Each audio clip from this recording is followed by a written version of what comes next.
Good morning, everyone. Is everyone here?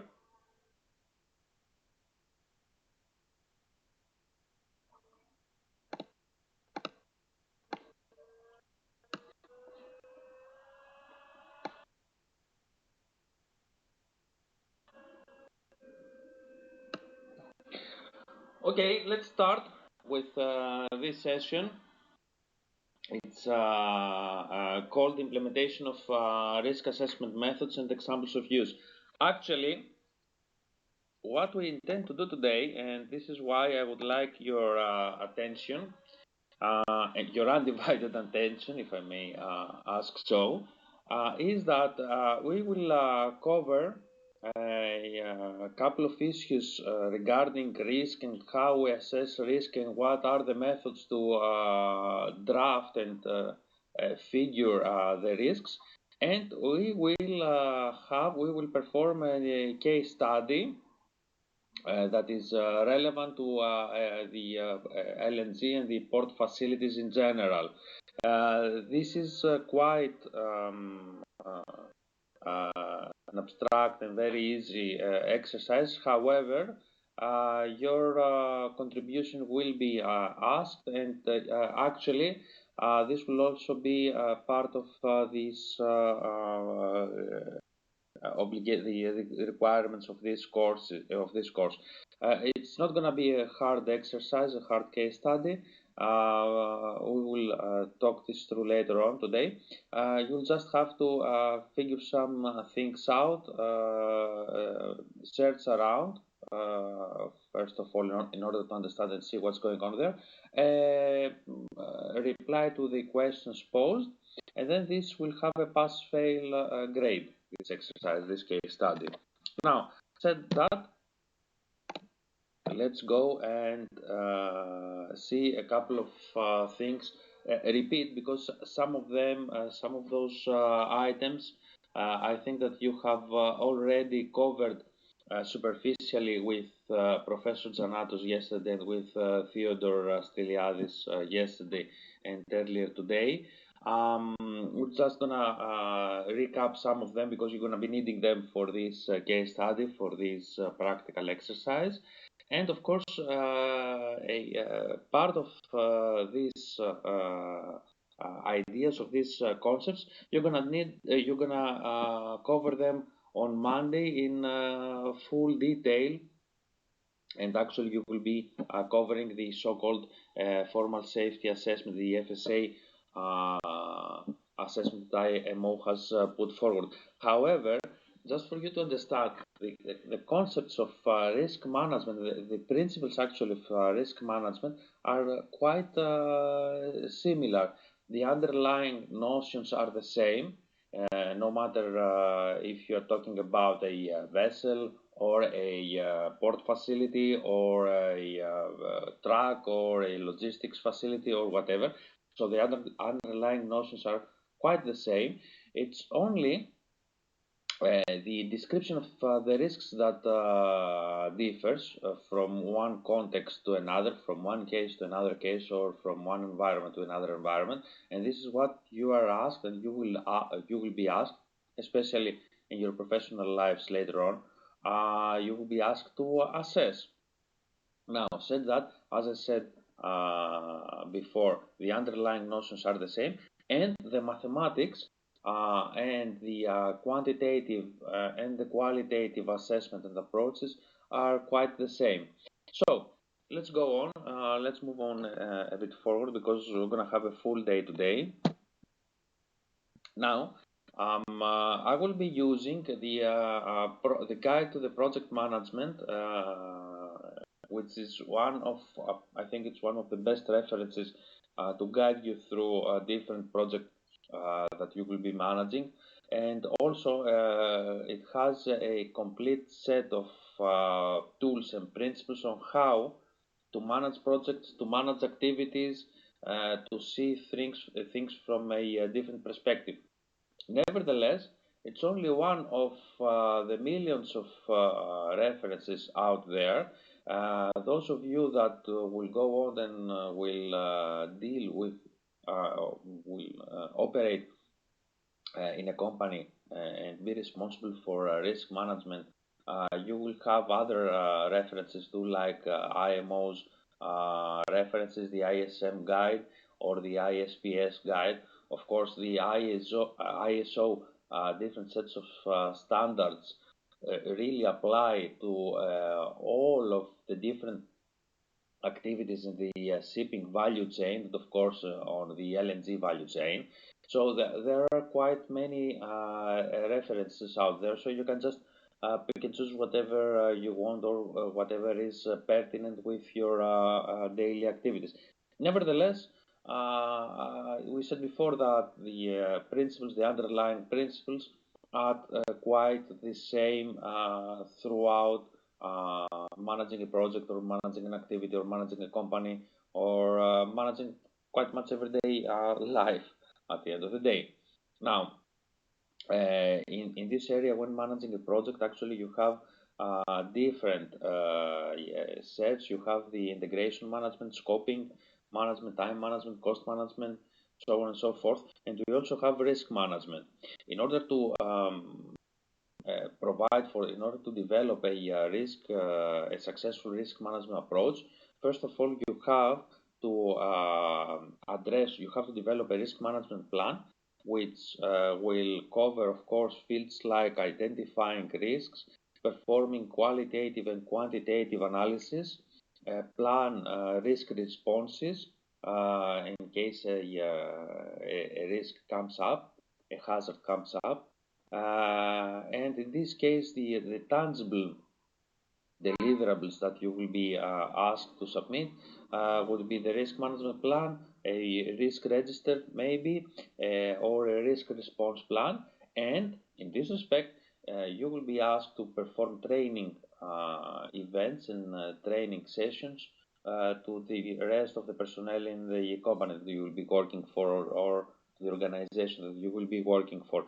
So you can see that there are a couple of things out there that need to be developed in order to have a mitigation plan for the risks, in order to understand that there are certain actions that are triggered in case of an event.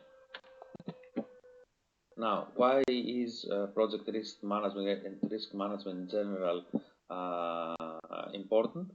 Because first of all, you have to understand that every project and every operation, and every activity has a certain measure of risk. Now, irrespective of the size, of the complexity, of the location, of the organization, of the context, pretty much all these attributes that may come up, there is a certain measure of risk. There's nothing out there that is riskless. Even going to the shop next door to your apartment to buy cigarettes or soda or anything, there is some risk pertaining this very, very specific and very, very narrow activity. Now, imagine this, extrapolate this to a port facility context where there are tons of millions of cargo moving in and out. You have a lot of different people working there and trying to communicate one another. So there are a lot of risks out there at the end of the day. What you have to do is that you have to assess the impact of a negative event will have or when happening on the project or the activity. This impact is actually expressed as a percentage of a qualitative term, and it's actually the probability of this event happening. Now, your objective out there is not only to remove the risk of an event happening, because actually at the end of the day, as we said before, in the presence of riskless activities, you cannot really do that. Your objective is actually to identify those risks and try to manage them. That is, either reduce the probability, if possible, of the event being triggered. For example, consider this a simple case. You are refueling your car at a petrol station, one of the triggers of an explosion would be, now that's a very easy, very basic, very introductory case, just came up on me, just for you to understand what is the context. We said that you're refueling your car. One of the risks is an explosion to take place. Now, what are the risks? Sorry, what are the triggers for this risk?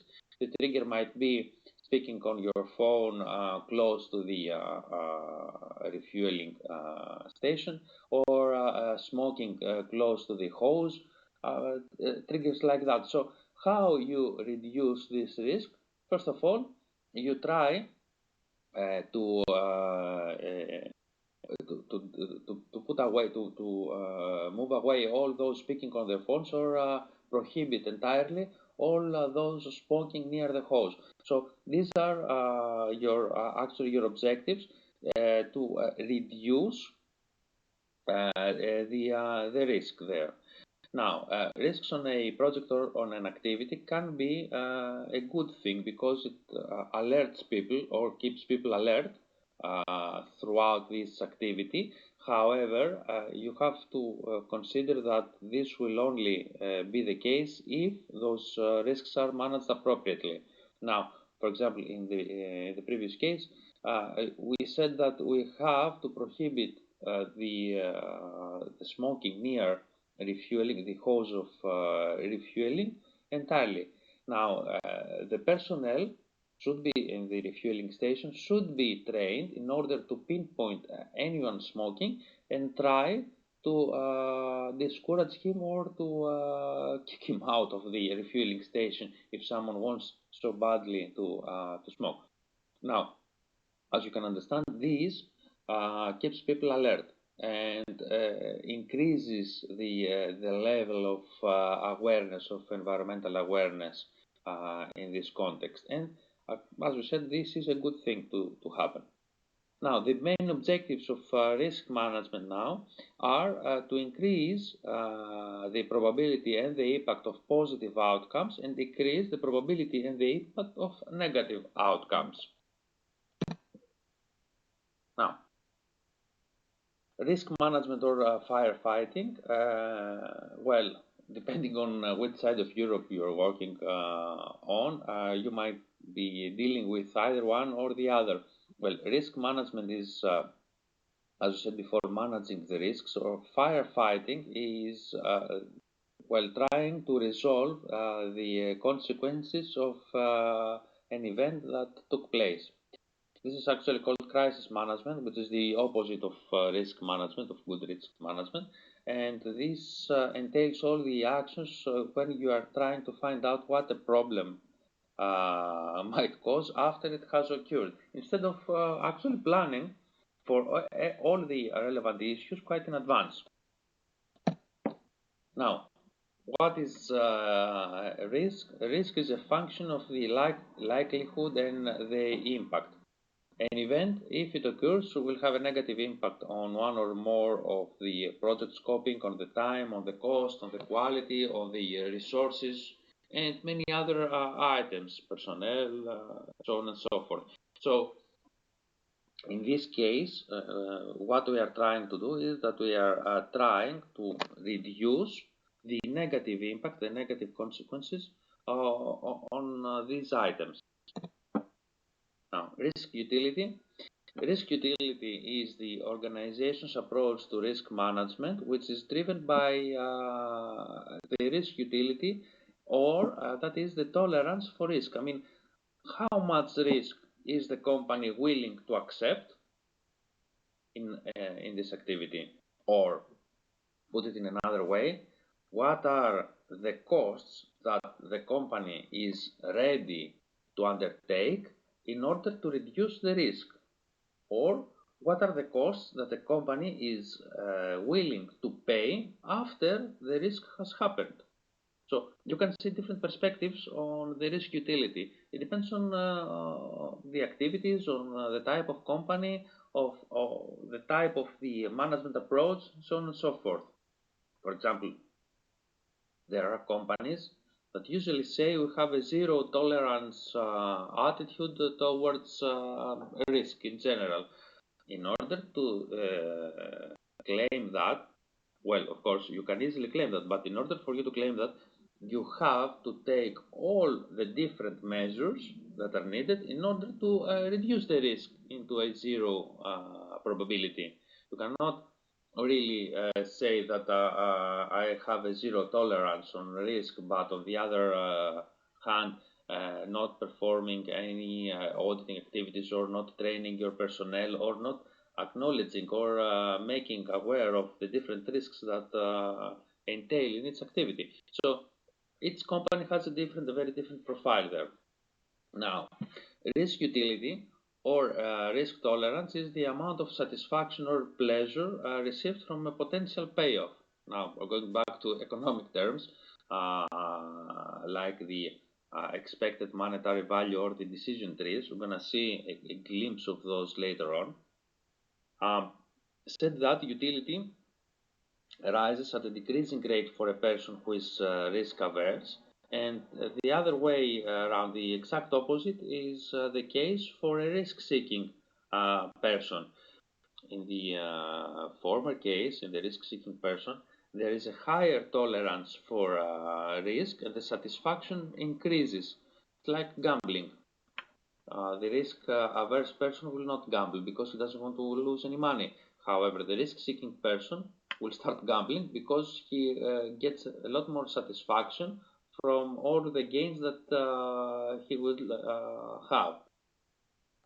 And in between those two, there is the risk neutral person who tries to achieve a balance between risk and potential layoff and payoff. Sorry, and this is actually what good risk management really does.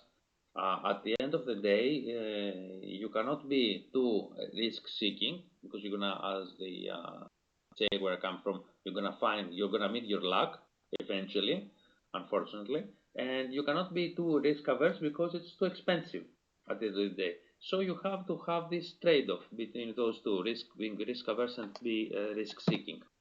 Now, you can also see, again, from my favorite book, the PM book guide, you can see the different profiles for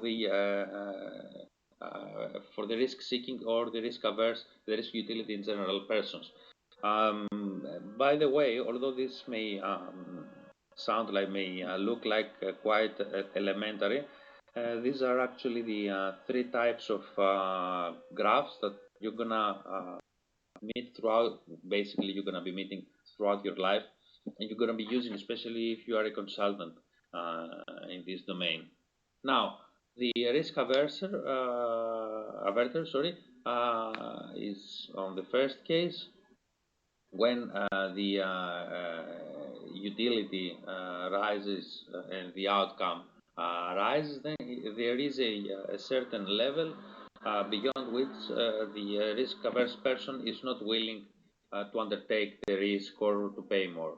The risk neutral, of course, is a straight line, and the risk seeker, he doesn't really get too much satisfaction in the beginning. However, as the risk increases and the outcomes increase, he is more willing to undertake those risks. Now, risk management planning processes, what you should be doing at the end of the day during your activities. First of all, risk management planning is the risk management plan is to decide how to approach and plan the risk management activities for the project. Risk identification is determining which risks are likely to affect a project and documenting the characteristics. Actually, out there, there are a gazillion of risks. You have to be case specific and you have to understand the specific risks that are relevant with the activity that you are managing, or with the company, or with the context that you're managing. It's at the end of the day, it is not just a simple checkpoint on your list. Okay, I did this identification. I'm okay. You have to make sure that all the risks that you have identified are relevant and that they are going to happen.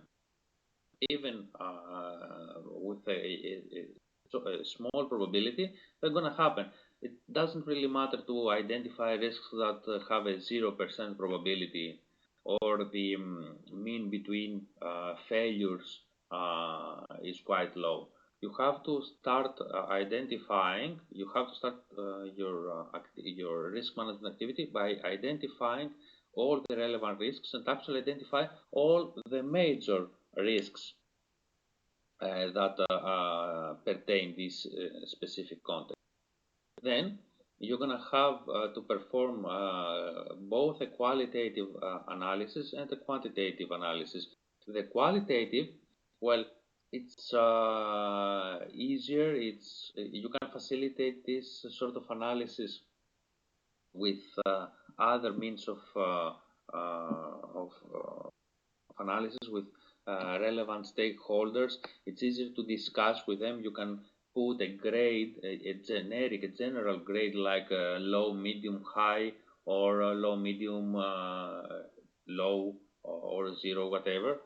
Um, it's, as I said, it's easier compared to quantitative risk analysis, which is again measuring the probability and the consequences based on mathematical models. Now, these mathematical models, we're gonna have a short glimpse later on. They have a very broad set of uh, stems. They can stem from pretty much anything, from purely theoretical work up to empirical evidence and empirical analysis. Again, we don't say that you have to use one to the detriment of the other, or disqualify each of them, because each of these two approaches, the qualitative and the quantitative, that is, they have their own merits and they have their own value. So it's a different kind of analysis that you will perform in each of them, and a different kind of results that you want to obtain. And last but not least is the risk response planning, taking steps to enhance opportunities and reduce the threats so that you can meet the project objectives, or meet the managerial objectives, or meet your functional objectives, whatever is the assignment objective that you have been assigned to. So you can see the different steps in the risk management process. Now, the main deliverable of risk management planning is the risk management plan. And the risk management plan is created early in the planning phase of the project, and should be updated regularly throughout the life of the project. Uh, Risks arise, or risks decrease, or you get more experienced with the specific risks and the specific context. So you have to update the project as much as possible. You have to update the risks that pertain a specific activity throughout the project. Actually, that's the sort of the Deming cycle improvement: plan, do, act, check, again plan, do, act, check. So it's like the continuous improvement process, also pertaining these risk management principles.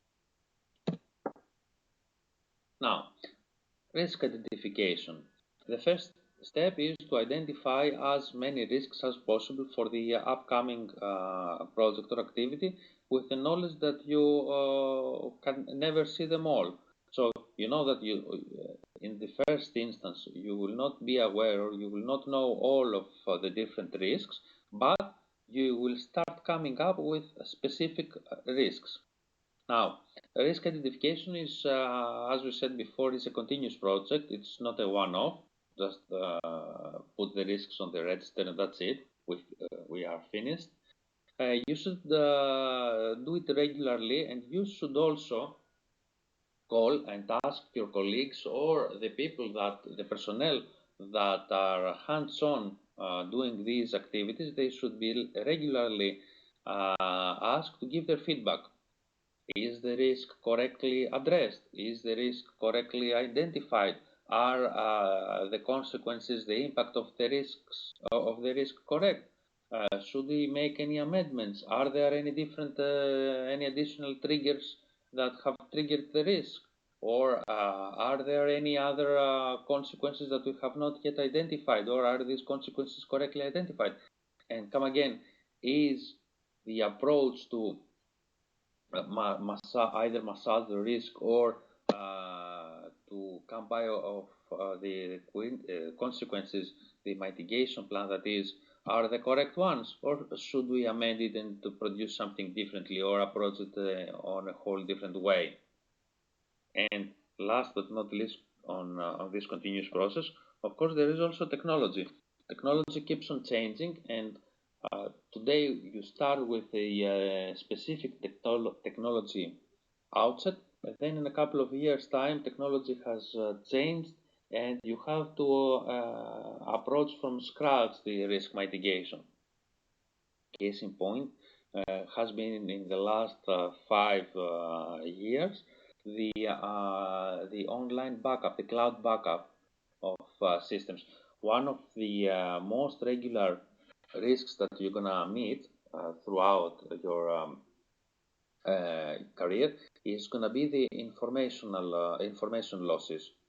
So in this case, you just when an event happens, one of the consequences of this event is to lose the entire information, the entire data that you have stored on a computer or on a server or whatever. You know, 5 years ago, you used to back them up on external hard disk drives. Well, prior to that, it was the zip drives, and prior to that was other technologies. Nowadays, you can really get rid of backing up continuously on external hard drives and then sending them to, I don't know, bank vaults or distant premises or wherever. You can just do that online. You can back up on the cloud, and you have 24/7 reliability on these backups. So you see, the technology has changed, and the mitigation plan has changed too. You can really do that on a very uh, simple way, on an easier way. And then this also changes not only the risk profile of yours, of the company, of the function or of the activity, it also changes the cost structure in this risk mitigation plan. Now you have to pay a certain fee for backing everything up online or something similar at the end of the day, and then you have everything handy. The structures and the mechanisms and the servers needed previously doesn't really match their cost with the cost that you are paying today. Now, that's one simple perspective in this risk identification, this continuous improvement. Now, how you can really identify all the risks? First of all, analogies. What has happened in a similar context or in a similar company or in a similar function? Do we have any experience from there? Then brainstorming.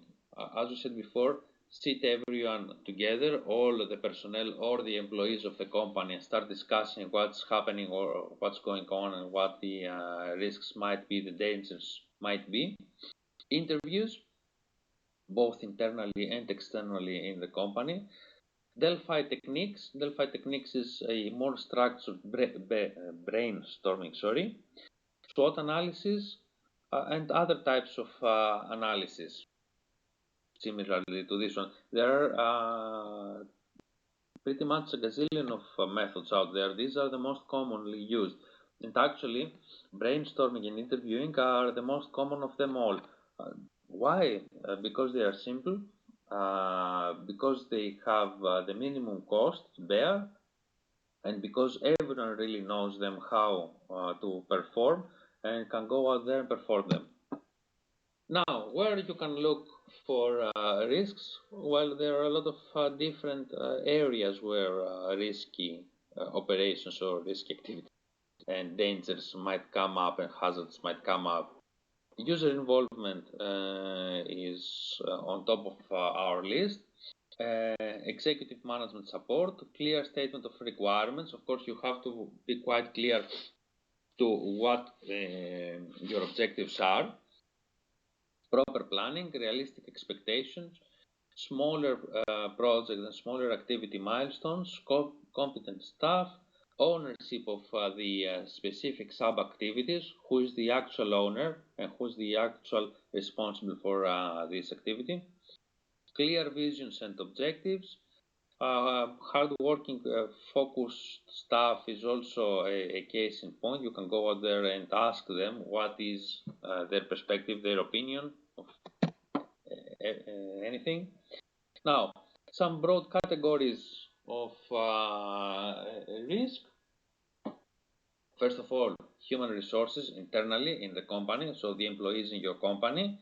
That's a set of risks out there, lying out there. And of course, complementing this one are all the people or the persons that come in and out of the facilities.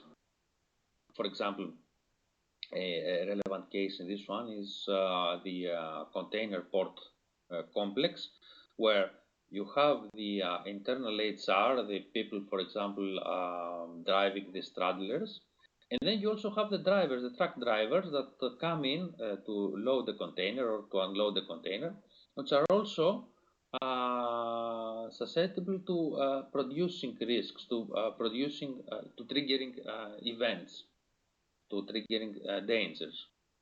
Now, technology and the changes is also a matter of risk.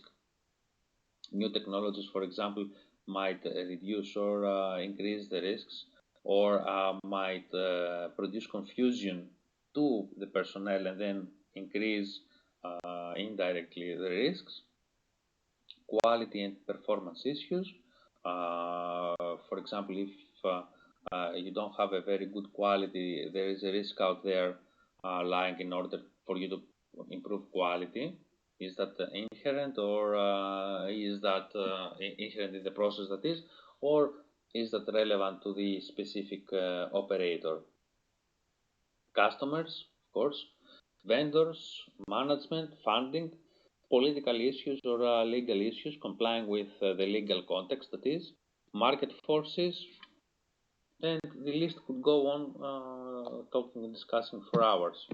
Now, going a little bit back, how to identify risk. Of course, the first one is analysis. We use information either from past experience from similar projects or similar activities or similar companies, or the experience of team member. We're using their experience in order to look up for risks and to look up for dangers and triggers. And of course, you have to make sure that the previous projects must be up to date, and of course their risk management plan. Why? Because it's a perfect source for identifying these risks and for identifying the consequences and the mitigation plans. Delphi techniques are used when the participants are actually unknown to each other, so the ideas can really start coming up on them without fearing or thinking that they're gonna make fun of themselves or whatever. So it's a more structured way to discuss things. Brainstorming now, it's a non-structured or semi-structured, depending on the moderator, method of putting out their ideas from a group. The thing now, and this is why this brainstorming is different to Delphi. Delphi is quite structured, and brainstorming is, in most of the cases, quite non-structured. And the second thing is that in brainstorming, usually the group not only has the same goals as in Delphi techniques, but it is also known to one another in most of the cases. The most actually famous brainstorming technique was the Kodak case of post-it papers. Each and every, the Xerox, case of post-it papers, where everyone was sitting on everyone on the team was sitting on the table, and he was or she was writing all the risks to a new project. They were writing those risks on a post-it. Towards the end of this identification process, they put all these post-it stickers on a wall, and they kind of filled the entire wall with these stickers, and they started assessing the consequences and the probability, the likelihood of each risk to happen. So that's one of the most famous, actually. Now, risk register, the next step is to complete a risk register, a logbook of the risks. This register is defined by the next contents, has the next contents. Risk and risk ID, which is the name of the risk and the description. The trigger event, explanation of the event or the events that signal to the person that a risk is about to happen or has already happened. Responsible is the person or the group or the department that is responsible for monitoring the risk and executing the mitigation activities. The consequence is the explanation of the impact to the project if the risk occurs. The probability is an estimation of the likelihood that the risk will materialize and affect the activity or the project. Usually, in most of the cases, the probability is has a qualitative approach, and this is the qualitative analysis that we said before, like low, medium, or high, ranking this probability. In those cases that you have more robust figures like probabilities from empirical evidence, the mean time between downtime, the mean duration, the mean period between downtime, and stuff like that. Of course, you can use them.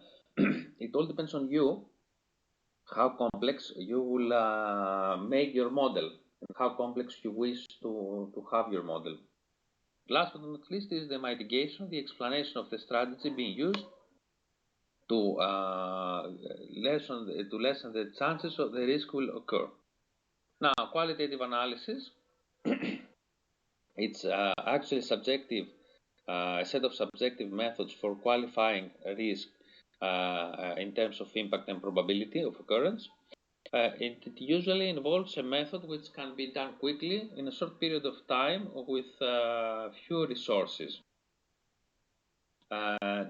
Tools that are used and techniques that are used to perform qualitative risk analysis are interviews with subject matter experts, and of course the all-known probability impact matrix, which prioritizes which risks need more attention based on either the probability of occurring or the size of the impact to the project, or both. Now, an indicative risk list. We have different risks on this risk registry. We have categories. Of course, you can categorize them as you want or as you feel or deem appropriate. The risk description there, for example, in this one we have internal issues like human resources, and the risk description is actually that the company doesn't have a subject matter experts, and so on and so forth. Assignee, who is responsible, the risk probability, the risk impact, and the risk exposure in this case, which is probability times impact, and the prioritized risks. For example, risk number one, which is the no subject matter experts, is the highest of them all. So you can see how this is approached in this case. Now, this is the probability and impact matrix. We are using a 5 scale here: low, low, medium, medium, medium, high, and high. And again, the probability follows the same ranking. Again, this is the risk rating scores. However, you can really come up with whatever ratings you wish or you deem appropriate. For example, in this case, there are the rating factor is from 1 to 9. The analytical hierarchy process, which is a similar process to prioritize risks and consequences, for example, uses a 15 scale rating system from -7 to +7, or sometimes 11 scale system from -5 to 5.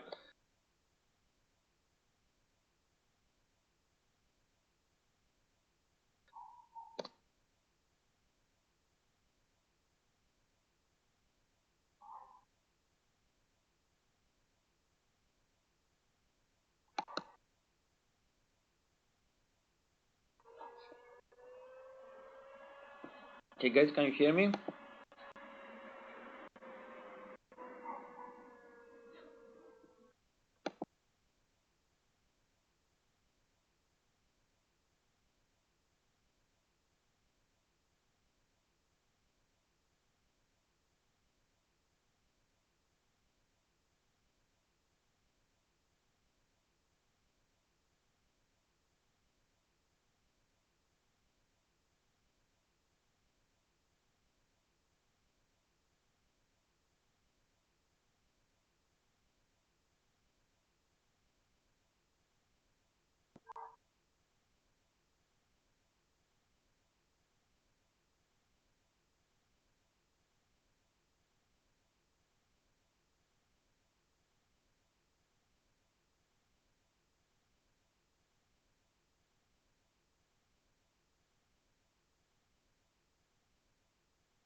So, sorry, guys, I think that we have a power shortage now.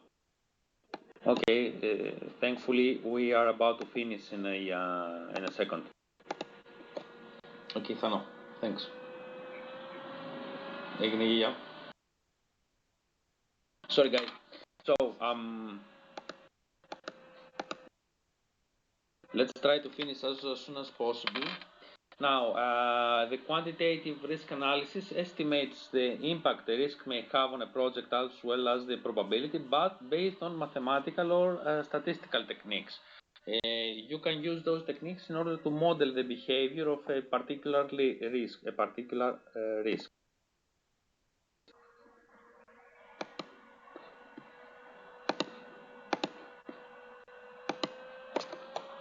Now, in this case, we have one of the ways to model things out on a mathematical basis are the expected monetary value results coming from decision trees. For example, you have the different options, the different probabilities of each outcome, the expected result.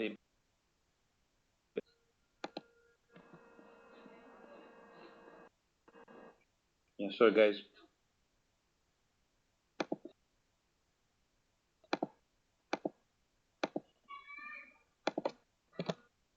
The expected financial result, financial outcome, and the expected value. Risk response planning. After identifying and quantifying risk, you must decide how to respond to them. Four main strategies. risk avoidance, eliminate a specific threat or a risk, usually by eliminating its causes. Risk acceptance, accepting the consequences should a risk occur without trying to control it. Risk transference, shifting the consequences of a risk happening and the responsibility for its management to a third party, either internally in your company or externally. Risk mitigation, reducing the impact of a risk event by reducing the probability of its occurrence. Now, as a final step, after the risk responses have been chosen, you can update the risk register with the mitigation strategy, including all the fallback plans, the contingency plans, and the contingency reserves in each case, so that you can meet the project or the activity objectives. Now, risk management steps, and this is what you're going to need in the case that follows up. You have to build and choose the risk management plan format. You have to identify the risks. You have to perform the risk assessment.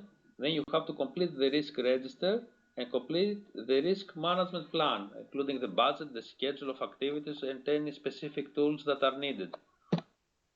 Another method that is usually used is the bow tie. Sorry, is the bow tie method, where actually you have the event on the center, or the different threats and potential causes that might cause this event, and all the potential outcomes that can be triggered from this event, can happen through this event happening. And in each case, on the left side, you have all the different control measures that you have to come up with in order to prevent an event happening, or you have all the recovery measures that you have to identify and you have to choose in order to recover the negative consequences of an event happening.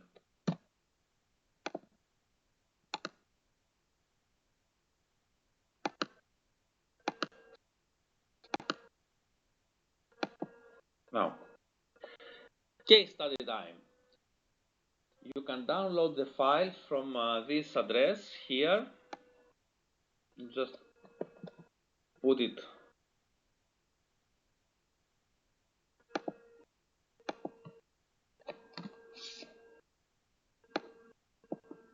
here. It's actually a PDF file and an Excel file. Read the PDF. It gives out the context of the case that you are dealing with, and try to reply to the questions posed. You have about 3 hours. In this meantime, you can consult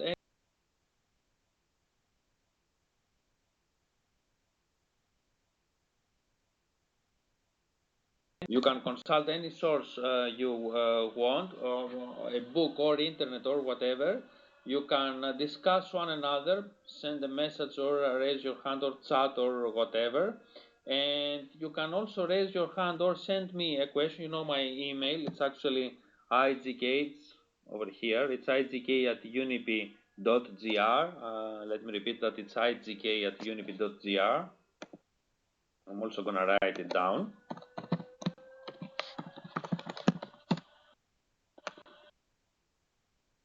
So you can start doing your case, and we will talk in 3 hours. If you need more time, just send me a message or an email, and we will work things out. The whole idea here is to complete the risk registry, and assess the risks that you will identify, and also try. So, happy risk assessing.